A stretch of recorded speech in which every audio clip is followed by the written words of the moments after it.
Repetition is the father of learning. I repeat, repetition is the father of learning. Intelligence, all that comes from repetition. Awareness, preparation, all that comes from repetition. Oh, hope you are doing all right. Back with another message. I guess you call it a free game or whatever y'all want to call it, but I hope you're doing all right.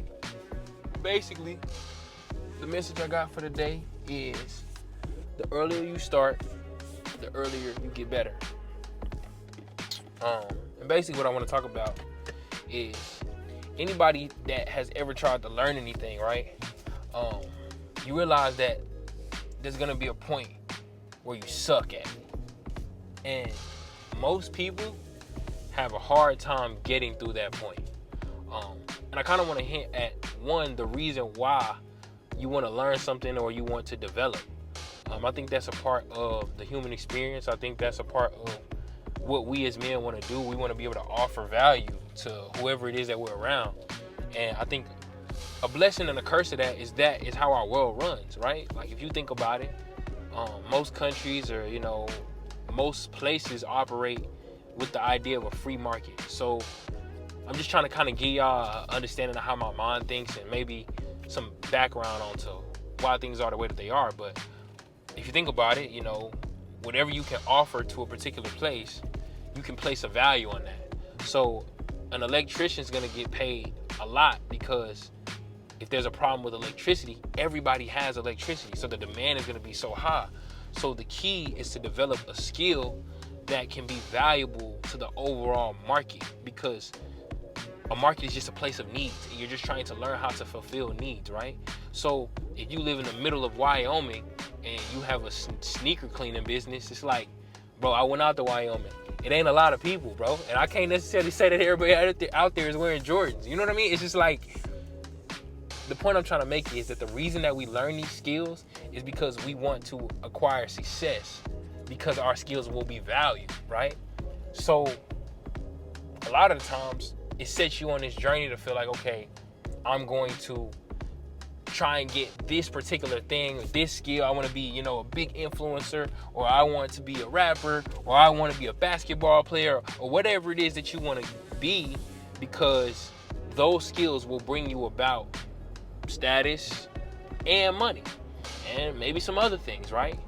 But what I don't think people understand and what they get tripped up is that they don't understand the stages of learning. And like I mentioned earlier, most of the time when you start learning something, you suck at it. You're not really good at it.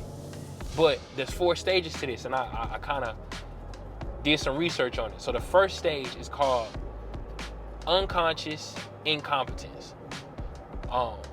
That first stage, this demonstrates the kind of the point where it's like you don't know what you don't know. You just kind of, it's the most frustrating part of learning. It really is, because it's like, okay, I don't know how to do this, but I don't know where to start either, right? And I feel like this probably is the part where everybody, about 50% of your competition is going to get tripped up, because it's like ain't nobody to teach you, and it's really hard to just teach yourself, right? So boom, every 50% of guys are gone, right?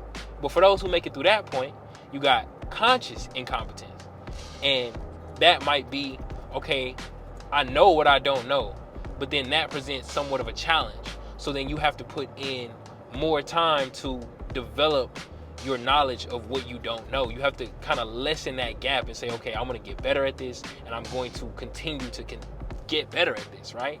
And that just takes a lot of time and a lot of effort. So personally, I say like 25%. Like, bro, it's like, man, it's especially if you have a lot of responsibilities, a lot of time is just of the essence. You know what I'm saying? So I can't sit up here and tell you that everybody's gonna make it through that stage. But then the next stage is conscious competence. And to me, this is like you're good at it. This is where you can have some level of consistent gratification, where it's like you're probably better than the average guy. You're probably better than just if you go to the gym, you're gonna be able to bench more than just the regular guys that go there. Like, you really have been doing this, you put in some time, you put in a lot of effort, and you're at a B. You know what I'm saying? If I had to grade it, you'd be at like a B, right? So that's where you probably lose I think 75% now. I'm gonna say about 15 to 20% of the people stop right here. And I think this is the crucial, probably the most crucial point, because the other two were really just laziness, and then like you kind of afraid of a challenge. Like you have no work ethic, so you're probably not gonna do this, or you just didn't have the time, right? But this one is a measure of like character, because I can say and attest to my personal story is like, bro, I've stopped there.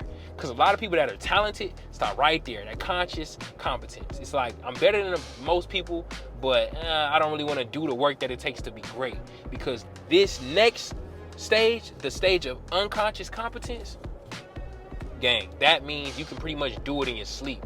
Like, you can't even really recognize how you can do it so well. And you probably gonna lose 15 to 20% in that last stage because they don't want to do the work that it takes to be absolutely amazing at something. Right? So the point I'm trying to make is the success, the riches, a bunch of stuff that we acquire is all from being unconsciously competent. And I think that with that in mind, it'll help you when you're trying to get through these stages and acquire what it is, this quote unquote success that we're all looking for, right? That's gonna require dedication, bro. It's gonna require sacrifices. It's gonna require a bunch of things outside of what you might have imagined when you said that you wanted to be good at something. And it's a real true test of character. So I guess my main thing is just understanding that in my life, I've had to learn to cut off distractions. You're gonna have to change friends maybe. And it's not because you went out of your way to say, I don't rock with this person, or I don't vibe with these people. Nah, you might still kind of like to be around them. But what happens is your character changes the more you dedicate yourself to something that you weren't dedicated to before. It's just a natural occurrence, right? So I guess the point that I'm trying to make is that all of these stages are progressively achieved or acquired through one thing, and that's repetition. Repetition requires dedication. Repetition requires sacrifice.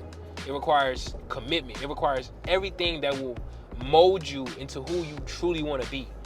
And you'll start to see, maybe I'm built for this, maybe I'm not. But if you see your way all the way through, man, I think that you'll be a better person for it. And I think that you can then apply that same grit and that same character to any other thing.